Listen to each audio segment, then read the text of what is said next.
E é feito de tinta acrílica, né? É, orgânica. Tudo muito orgânico, muito natureza. E não pode tocar, tá? Don't touch, it's art.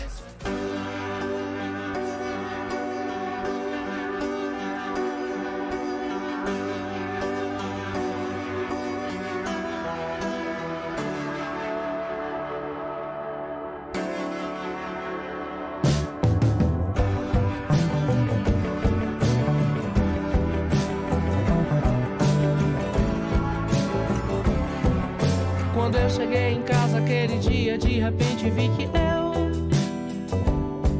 estava exatamente onde eu queria mais estar. E meio de improviso, num instante apareceu, de certo bom motivo e de bom grado eu quis ficar. E eu vou correr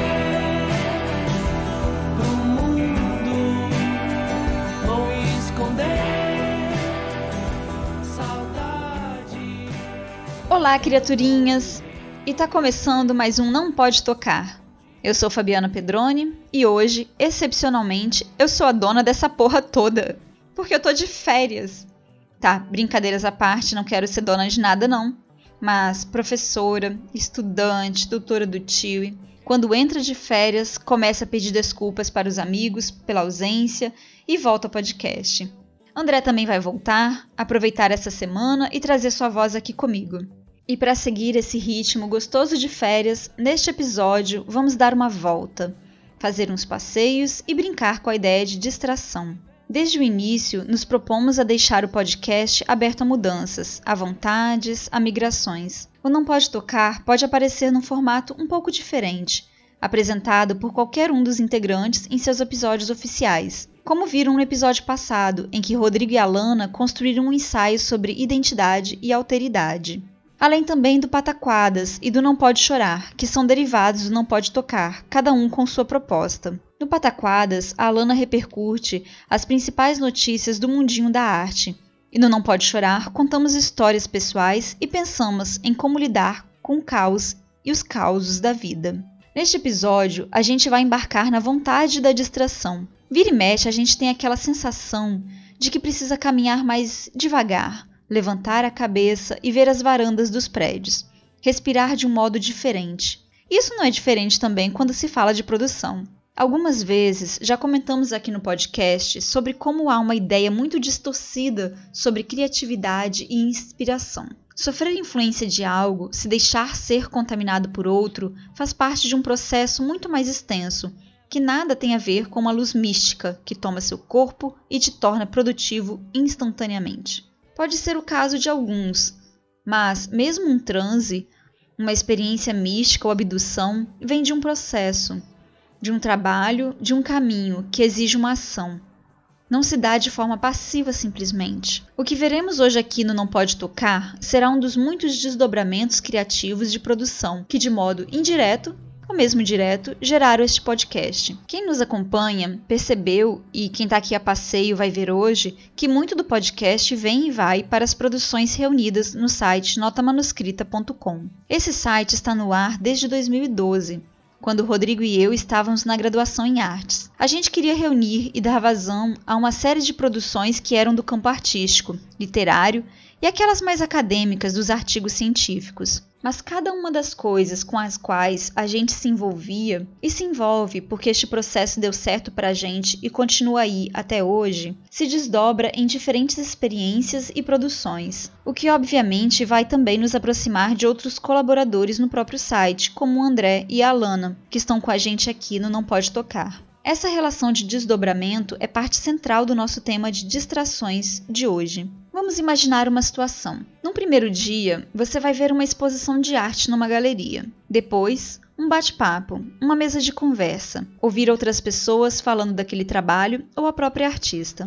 Dias depois, você ainda está ansioso, inquieto com aquela produção que continua a repercutir no seu dia a dia. Você caminha pela cidade, come um prato de macarrão, visita seus avós, visita qualquer pessoa e em vários momentos lembra da exposição. Esses retornos, que vêm de uma identificação de discurso, uma vontade de falar sobre, de estar com aquele assunto, se desdobra em uma produção poética. Seja um texto crítico, com desenho, fotografia, áudio, vídeo, sei lá.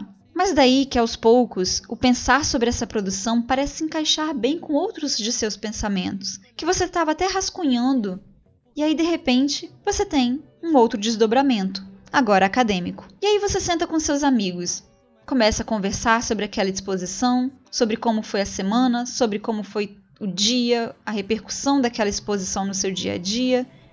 E aí você tem um episódio de um podcast. Estes desdobramentos, eles aparecem de uma permissão consciente e de uma busca por permitir-se ter seu dia a dia invadido por vontades poéticas. A produção não acontece necessariamente nessa ordem. No caso do Não Pode Tocar, pode ser que o disparador seja um tropeço do tio na areia da praia, uma tosse insistente, ou aquele mosquito que me acorda, que te acorda, que acorda todos nós no meio de um sono gostoso só para rir da nossa cara e nos fazer ter insônia. O que me faz pensar que às vezes os alunos perguntam como se sabe quando um trabalho está pronto. Porque mesmo depois de entregue, por causa de um prazo, você sente que ele ainda não está completo. Bom, ele está pronto quando você está satisfeito, mas cada vez que você o retomar, ele ainda estará em produção. Isso não deveria ser um problema, mas uma abertura para se repensar uma mesma coisa. Ouçam esta frase, esta citação. Creio ter entendido uma coisa, que as histórias são sempre maiores que nós. Aconteceram conosco e sem ter delas consciência, fomos seus protagonistas, mas o verdadeiro protagonista da história que vivemos não somos nós, é a história que vivemos. Essa frase veio num folhear aleatório, na página 95 do livro O Tempo Envelhece Depressa, de Antônio Tabuti. Pegar um livro aleatório e abri-lo sem pretensões já é, por si, o disparar de uma história. E vejam que coincidência encontrar uma frase que fale justamente sobre como o processo, o caminho, as distrações são importantes, não só o resultado final. Claro, pode ser que esta frase contextualizada dentro do livro não diga exatamente isto, mas a história protagonista é a que acabamos de criar ao abrir o livro. O que iremos abrir aqui não será um livro, mas um conjunto de 3 crônicas escritas e postadas no site Nota Manuscrita. Revisadas, reexperienciadas, estas 3 crônicas têm este sabor de distração, de vontade e de caminho poético diário. Cada uma é um elogio diferente à distração, porque olhamos ao redor de diferentes formas e somos alcançados pelo mundo de diversas maneiras. Nestas 3 crônicas perceberão que alguns elementos são recorrentes: a escada, a porta, o parar, o ouvir, o estar atento ao mundo. Assim como em nosso dia a dia, em que lutamos insistentemente para não nos deixar ser amassados pela rotina, estes escritos também fazem uma resistência. Eles se distraem, eles nos distraem e trazem novas produções. Espero que possam apreciar esta escuta e regar o dia com um pouquinho de desvio para a diversão. Antes de cada texto, o André, que está aqui comigo hoje, vai fazer uma introdução para localizá-los sobre cada uma das crônicas.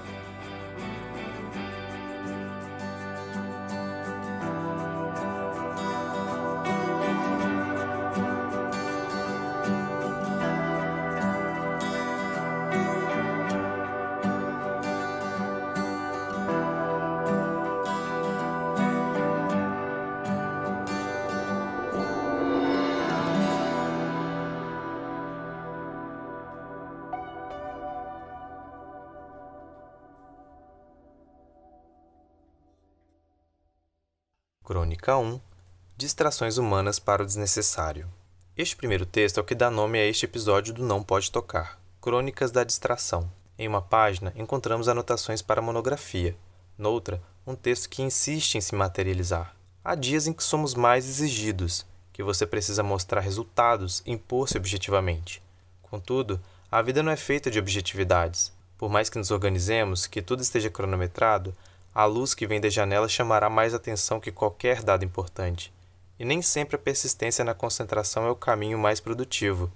Permitir-se a distração é permitir-se criar de outras maneiras. Distrair-se não é fugir, não é ignorar, é justamente o contrário, é estar atento à vida. Às vezes, algumas situações que seriam banais diante do trabalho a ser feito ganham poder de memória e exigem outro corpo, um corpo de escrita.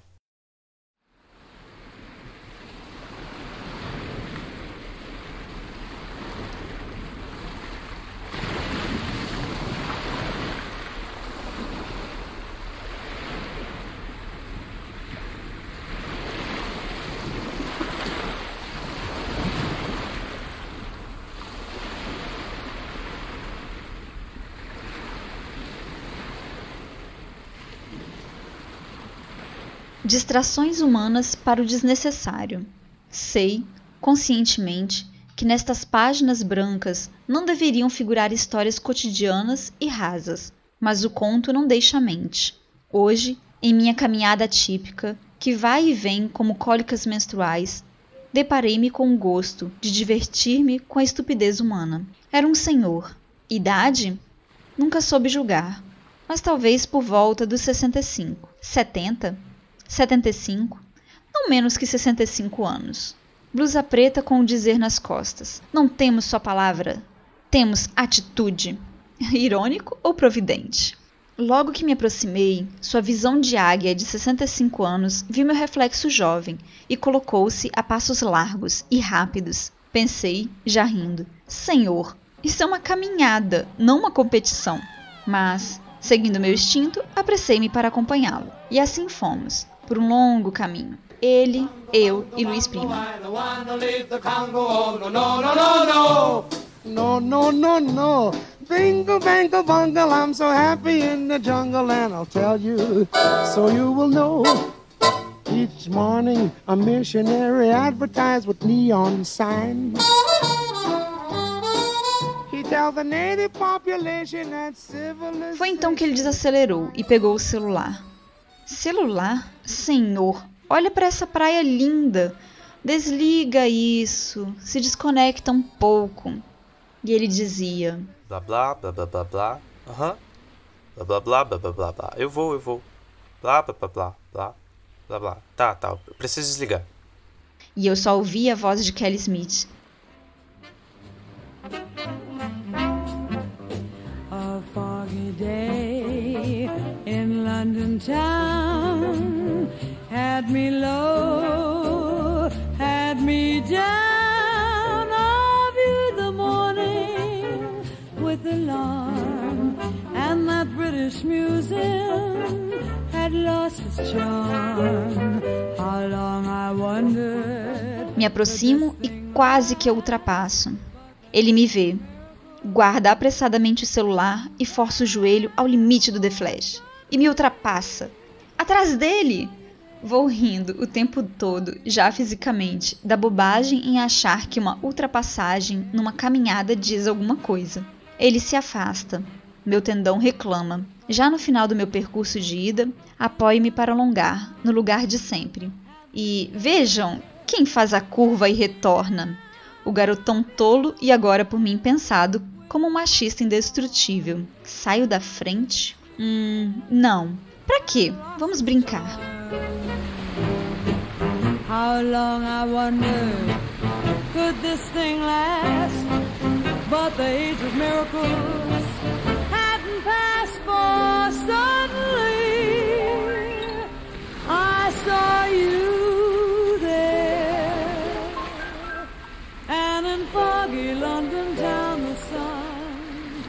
Suas pernas parecem cambalear e jogam-se para a frente num ato de desespero pela conquista sem sentido. Vai à frente, quase corre. Afasta poucos metros e diminui o passo. Eu me aproximo e espirro. Ele aumenta a velocidade. Eu fungo, ele força o joelho. Então, que no meio da corda entre esperança de afastamento com vitória e uma fungada, surge a percepção o pôr do sol que julgo ser o mais lindo que já vi.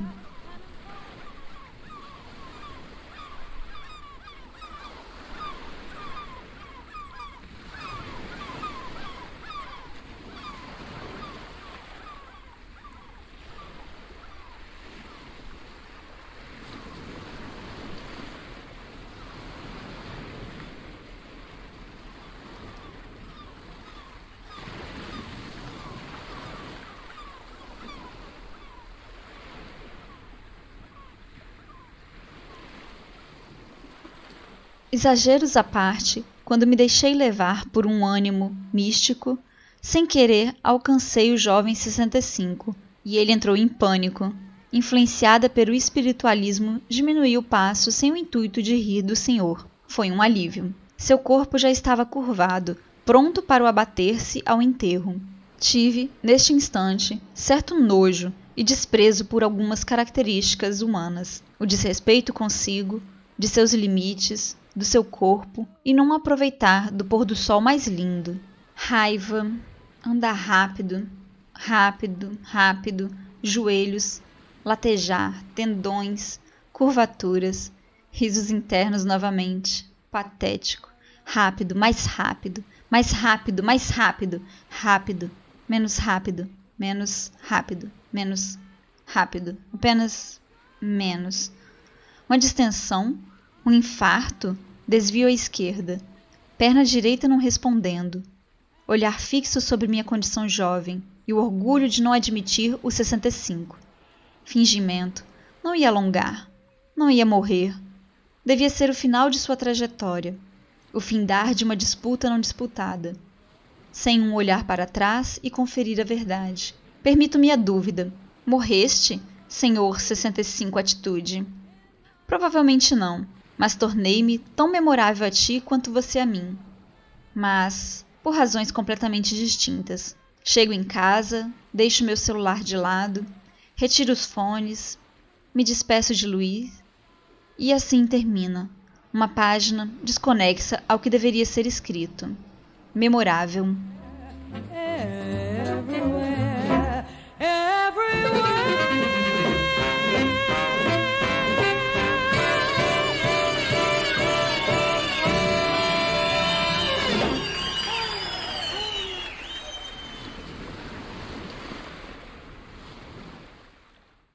Crônica 2. Este texto foi produzido a partir da experiência Território Ocupado, que foi uma das edições do projeto Audiotour ficcional da companhia bineural Monocultur, parceria Argentina-Alemanha, com produção de Difusa Fronteira. Nesse audiotour, tem-se uma experiência sonora individual, em que a cidade é tomada como um cenário para um percurso ficcional. Com um reprodutor MP3 e fones de ouvido, o espectador percorre sozinho as ruas de uma cidade, escutando uma história que mescla ficção com fatos reais históricos. No caso da edição do Território Ocupado, a viagem ficcional aconteceu no centro de São Paulo, em que acompanhamos a narradora, uma jovem estudante, Juliane, por meio de um trajeto desconhecido, mas por ela trilhado.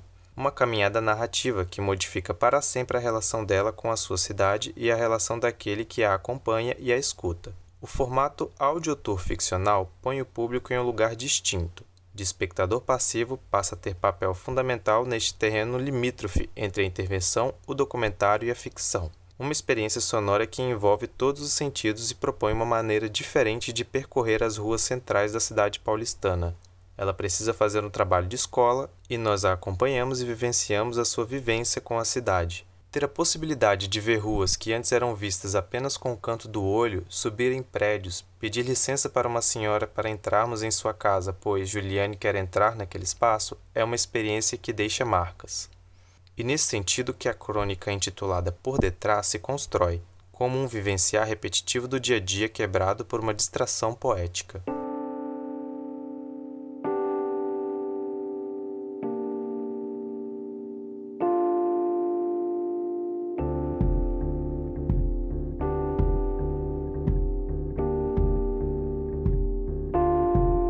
Na onda leve da brisa,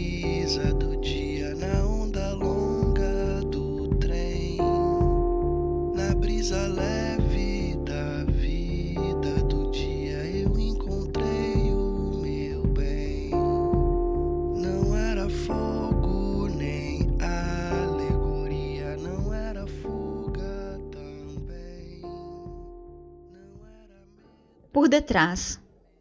O portão era adornado com elementos gregos. Alguns arabescos se aproximavam mais do ornamento românico. Uma mistura estranha de formas orgânicas e placas de cimento rígidas. Eu o abri. Dava em uma escada. Logo no primeiro degrau, ela pôs-se a subir sozinha. Achei que me deixaria para trás. Subimos, subimos. Só depois de 30 minutos, perguntei-me onde a escada daria e por que nunca chegava a lugar algum. Olhei para o lado e não conseguia ver coisa alguma. É estranho pensar que poderia ver o nada. Subíamos, subíamos, subíamos, até pensar que se não havia referencial externo, poderia muito bem estar descendo. Eu não queria descer. Nunca gostei dessa ideia. Sempre que me pediam para descer, era de algum brinquedo legal, de uma altura reconfortante.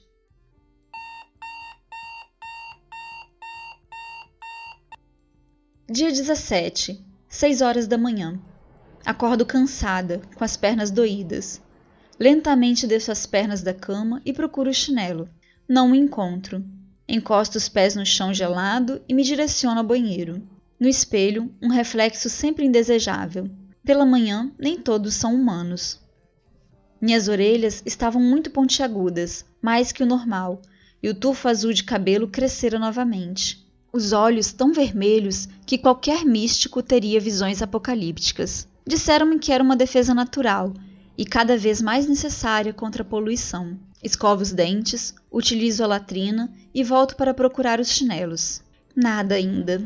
Um chá de camomila, pão integral com creme de ricota e uma fruta, melão. Sempre, para balancear a poluição. Visto-me na esperança de ver os chinelos. Eles não apareceram. O ritual é demorado. Saio às 7h30, desço a rua, como de costume. Não encontro ninguém, nem mesmo o senhor que varre a calçada. Talvez tenha morrido, ou perdido os chinelos. Espero o ônibus, que chega pontualmente às 7h45.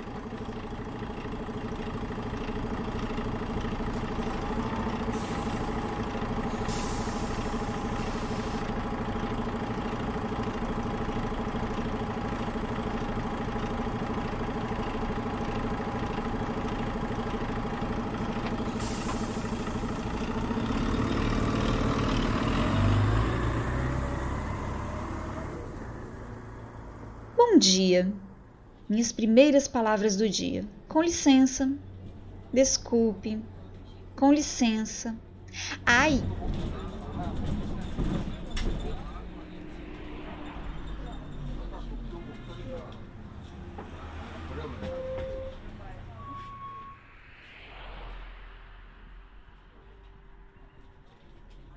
Cinco minutos até o metrô. Trocaram a placa amarela de lugar. Eu preferia que ela estivesse à direita. A troca deixou algumas pessoas perdidas. Poucas pessoas, na verdade, poucas leem as placas. Com licença, obrigada. Segure-se. Sim, você deve descer nessa estação. Com licença. Suba as escadas, sempre à esquerda. Preciso subir. 4 escadas e chego à rua. O movimento já é intenso.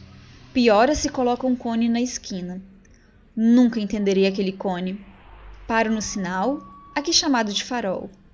Olho para cima. A senhora de veludo já começou a regar as plantas.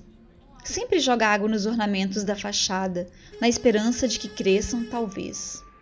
Atravesso a rua. Mais uma reforma. Acho que é a terceira que iniciam neste prédio. Bom dia, bom dia, bom dia. Sento-me à mesa e ligo o computador exatamente às 9 horas. Acompanho o relógio atentamente. 13 horas, graças, estava faminta. Desço as escadas, atravesso a rua. Boa tarde. Boa tarde. O de sempre.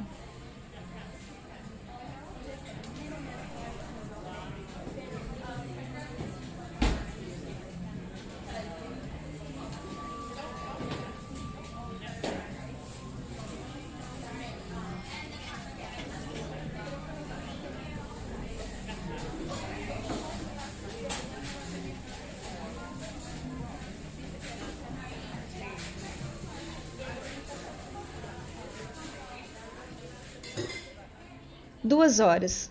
Até mais. Atravesso a rua. Boa tarde. O almoço estava gostoso. Acompanho o relógio. 18 horas. Começo a juntar minhas coisas e lembro-me do meu chinelo. Os pés doem. 19 horas, desligo o computador e desço as escadas. Volto ao metrô, volto ao ônibus, volto para casa. A volta é sempre mais desesperada e sem muitos diálogos. Apenas um "Ache, sai da esquerda!".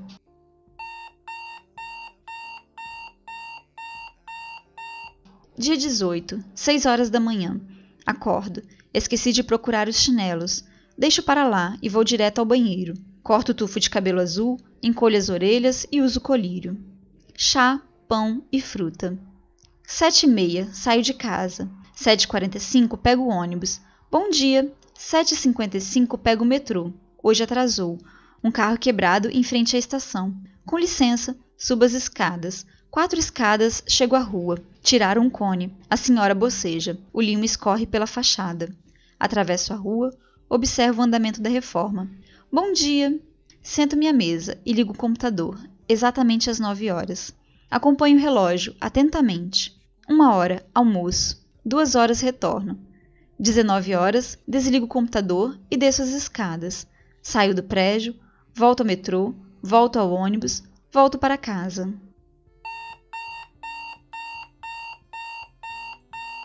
Dia 19, 6 horas, acordo, banheiro, chá, pão e fruta. 7h30, saio de casa. 7h45, pego o ônibus. 7h50, metrô. 9 horas, ligo o computador. 1 hora, almoço. 2 horas, retorno. 19, desligo o computador e desço as escadas. Saio do prédio, volto ao metrô, volto ao ônibus, volto para casa. Dia 20, 6 horas. Acordo. Chá, pão e fruta. Preparo-me para sair. Quando vejo meu recado na geladeira. Não saia! Certo. Como previsto, esqueci-me de que hoje fui dispensada do trabalho. Um bônus por algo que não sei bem o que fiz. Decido voltar para a cama e dormir. 1 hora, acordo com fome. Almoço, o de sempre. 2 horas, ligo o computador. Ana enviou-me um convite. Um passeio pelo centro. Não me sinto à vontade em passear do lado do prédio que trabalho, mas aceito o convite. Mudo de roupa, desligo o computador. Ônibus e metrô. Horários perdidos. Não sei nem que ônibus peguei. Bom dia. Mesmo sendo de tarde. Uma tarde confusa. Achei estranho não pedir licença nem desculpa. Chegamos à Galeria Olido. Assino uma folha, mostro minha identidade. Coloco um fone e uma moça me pede para sair da galeria. Estranhamente, sou absorvida por seus comandos e sua história. Atravesso a mesma rua de todos os dias. Ela me conta histórias que eu não sabia. Olho para os ornamentos cheios de limo. A senhora não os está regando, mas eles existiam muito antes dela. Encontro mais prédios e detalhes que não imaginava existirem no centro. Eu, que sempre me julguei uma grande observadora do mundo, não tinha, até então, levantado a cabeça nessa esquina. Quando foi que colocaram aquela escultura ali, ao lado da mesma escada que eu sempre subo? Nossa presença, de Ana e minha, causa curiosidade. Andar pelo centro sem um destino é um objetivo, óbvio, e realmente incômodo aos outros passantes. A cada movimento de olhar, outros olhos se juntavam aos nossos. Somos guiadas e guiamos outros curiosos. Olhamos para cima e todos os olhos se voltam para cima. O dia parecia mais cheio. 1 hora e 20 minutos de passeio e milhares de informações que não aprendi em 10 anos vivendo ali. Ou melhor, passando por ali. Prédios de mais de 50 anos eram novos para mim. Retornamos à galeria, extasiadas. O retorno para casa foi alegre, apenas um ônibus. Preferimos voltar vendo a cidade. Dia 21, 5h55. Acordo antes de ser acordada. Apenas abro os olhos. Desligo o despertador. Olho para minha estante. Alguns livros estão fora de ordem. Algumas folhas jogadas sobre a mesa. Embalagens vazias pelo chão. O prato da janta encostado ao pé da cama. A mala ainda está aberta, com alguns lençóis e fronhas jogados. Deveria comprar logo um armário, já fazem 10 anos afinal. Estendo os braços sobre a cabeça e sinto que o cabelo não cresceu essa manhã. Apenas receio que esteja todo azul. As orelhas pareciam normais, um pouco ásperas, mas nada visível. Hoje é sexta-feira, dia de trocar os olhos antes que explodam em vermelhidão. Talvez eu me atrase. Preciso encontrar um ponto mais neutro de camuflagem. Talvez precise remodelar o nariz antes que ele caia. Nunca precisei dele, de fato, mas a partir de hoje pode ser que seja necessário. Pode ser que todo o meu corpo seja necessário. Um ponto mais neutro implica necessariamente e desejosamente um modo de andar sem ser visto, mas vendo. Talvez hoje eu encontre o senhor limpando a calçada. Paro para pensar que preciso saber seu nome. E a senhora de veludo? Bem, vou esperar com ela que a fachada tenha crescido. 6:30. Preciso levantar. Desço as pernas da cama antes que as esqueça. Com os pés, afasto as páginas de jornais para a direita e calço, então, os chinelos, escondidos sobre as novidades do mês passado.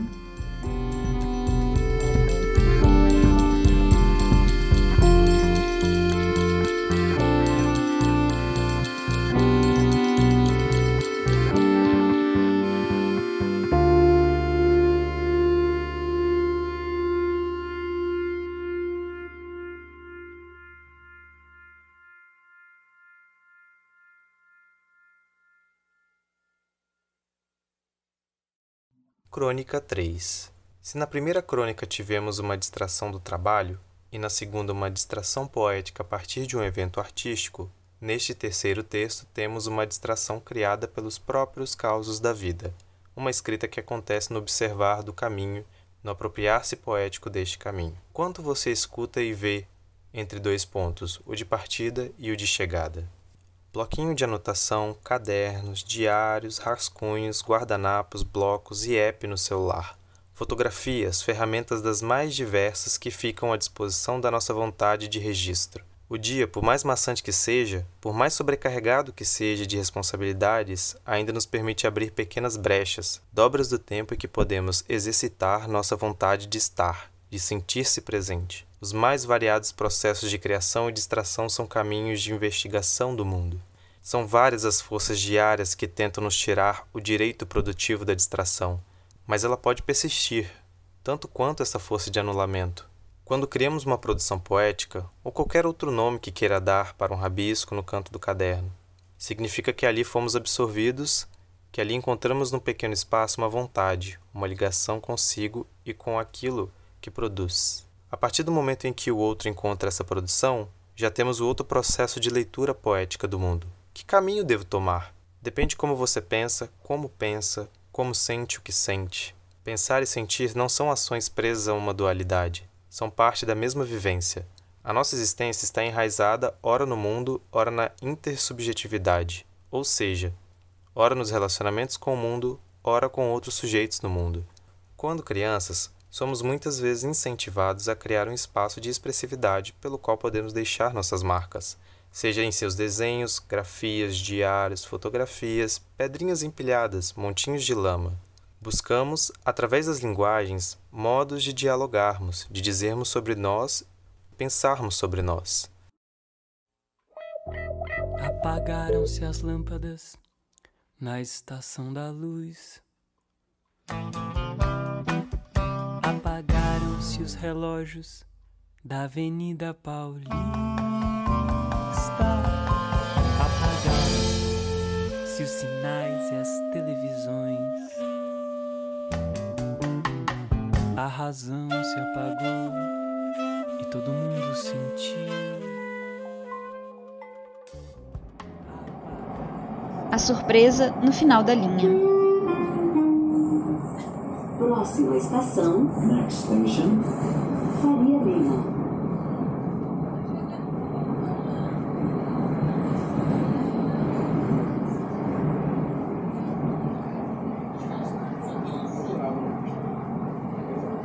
Linha 4 amarela de metrô, São Paulo. Origem, Estação Luz. Destino, Estação Butantã. Entro e ocupo o primeiro lugar vazio que encontro no metrô. Uma cadeira onde sentar é mais conforto que se pode pedir em meio a pessoas apressadas, e em quantidade maior que a apropriada para o interior de caixas de metal em movimento. Levanto os olhos e observo que há muitas pessoas em pé. Olho para o lado e começo a imaginar por que o lugar que ocupo estava vago. Ao meu lado, um senhor de idade duvidosa, entre 30 e 50 anos, cerca de 1,75 metros de altura, magro, barba rala, roupas velhas, calça com um leve rasgado, os pés bem sujos. Poderia ser um morador de rua. Ele não fedia, então tudo bem. O cheiro rege a moral de uma metrópole. Não me importa a procedência, pode ser morador do Higienópolis, a Miss Universo, um anjo. Se me agredir olfativamente, no mínimo, eu me retiro. Quando me tornei tão cruel nas palavras e no pensamento? Ele não parecia oferecer qualquer risco. Tendo a não desconfiar de pessoas que comem pipoca. Não a caseira, nem a de carrinho de rua, mas aquela do pacote rosa, industrialmente docinha. E qual seria o problema com pessoas que comem das outras pipocas? O silêncio dura pouco.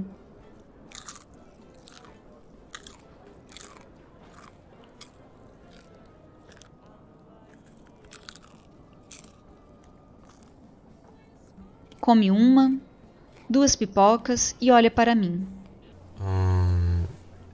Estamos indo para cima ou para baixo do abismo? Nem pensei muito para responder. Para cima, eu espero. E ri olhando para ele.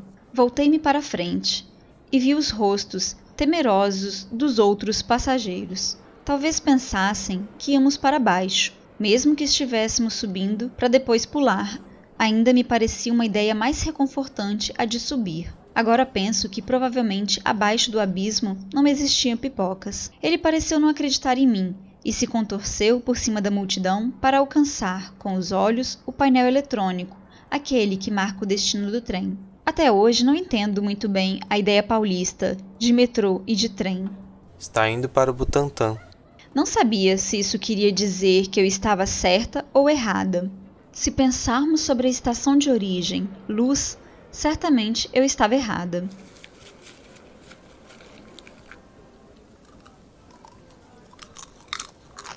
Voltou a recostar-se no banco. A pipoca parecia gostosa. Minha visão periférica me é muito útil. Olhava sempre para frente, observando ora a reação das pessoas de pé, deve ser bastante desagradável viver eternamente aprisionado no noticiário das 18 horas, e ora a observar o senhor, saboreando o que poderia ser sua última refeição, caso estivéssemos descendo. Eu ainda não tinha jantado. Minha última refeição tinha sido há mais de 6 horas. Meu estômago roncou, mas o som foi abafado, ou se confundiu com o do metrô. Próxima estação, Next Station, Fradique Contínuo.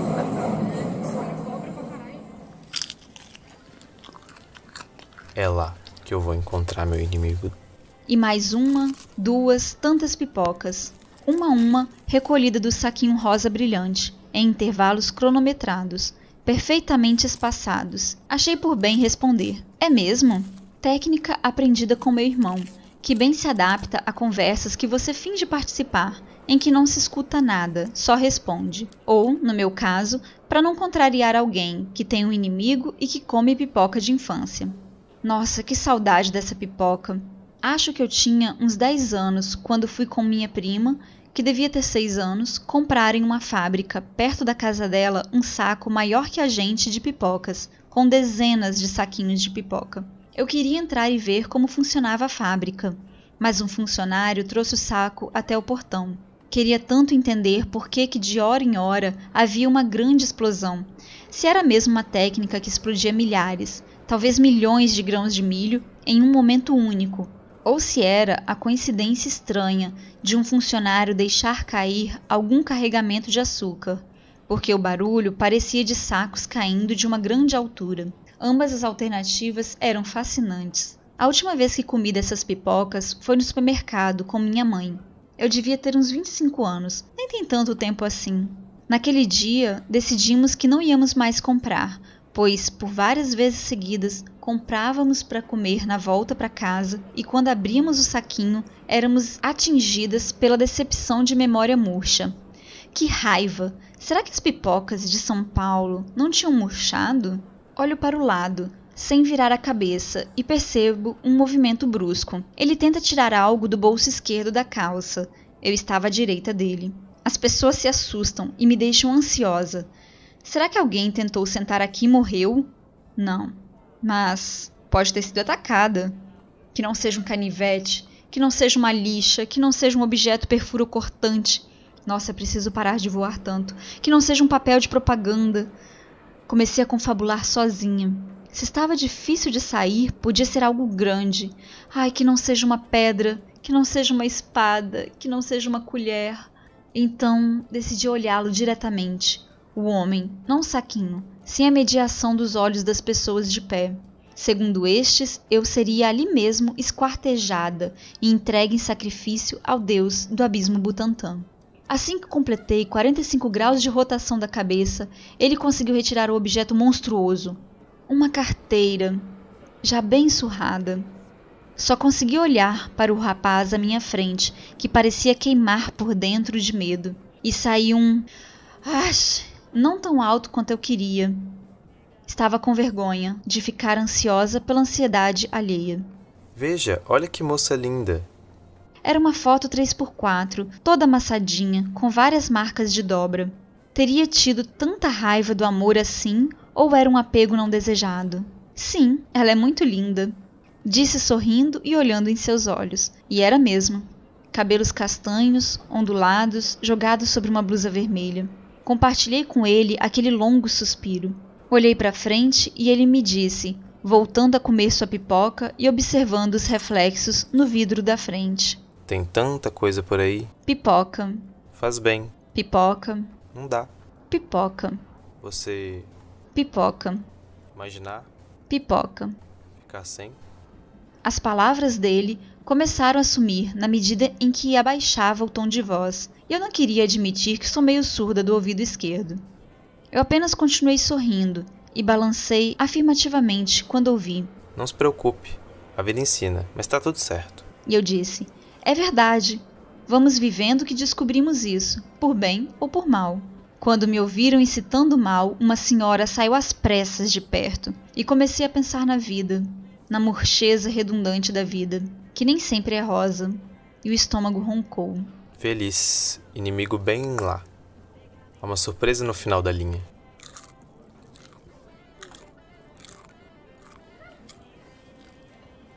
Excepcionalmente, naquele dia, eu não estava indo para casa, ainda. A porta abriu na estação paulista, me despedi. Tchau, fazendo também um sinal, com um sorriso, e desci, com a ideia fixa de comprar um saquinho de pipocas. O trem seguiu para seu destino, Butantã.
Saudação trivial. Muito prazer em conhecer. Tchau.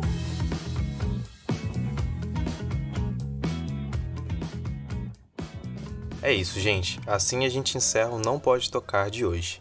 Gostou? Não gostou? Fala com a gente.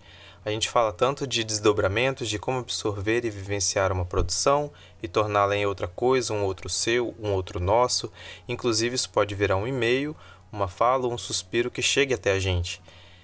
Seus comentários são muito importantes para a gente saber o que está rolando. Então manda para a gente a sua crítica, uma sugestão, um xingamento, um elogio, algo que incentive a gente a continuar produzindo e saber que vocês estão aí acompanhando o nosso trabalho. Você pode entrar em contato com a gente no e-mail nãopodetocar@gmail.com. Vocês podem ganhar lambejos do tio pelo Instagram e pelo Twitter @nãopodetocar, lembrando sempre que o pod é com D mudo. Segue a gente e ouve o nosso podcast no Spotify, iTunes, Deezer e toda a plataforma agregadora de podcast. E dá até para assinar por e-mail. E seja lá qual for o seu canal favorito para ouvir podcast, avalie a gente com 5 estrelinhas, porque isso ajuda o Não Pode Tocar a aparecer como sugestão para novas criaturas. Todos os links estão na descrição desse episódio. E agora, se você quiser ajudar ainda mais, compartilhe esse episódio nos grupos de WhatsApp, Telegram, nas suas redes sociais. Como diz a Alana, espalhe a palavra do podcast. Compartilhar o episódio e sugerir o programa para novos ouvintes é uma baita ajuda que você dá pra gente. E se você quiser ajudar a gente ainda mais, nos apoie pelo PicPay. Você não sabe como que isso vai deixar a gente feliz se você puder dar essa ajuda. Fora isso, se você quiser acessar mais de nossas produções, mais crônicas, contos, artigos, fotos, acesse notamanuscrita.com. E por hoje é só, se nada der muito errado, semana que vem estamos de volta. Valeu, pessoal. Tchauzinho.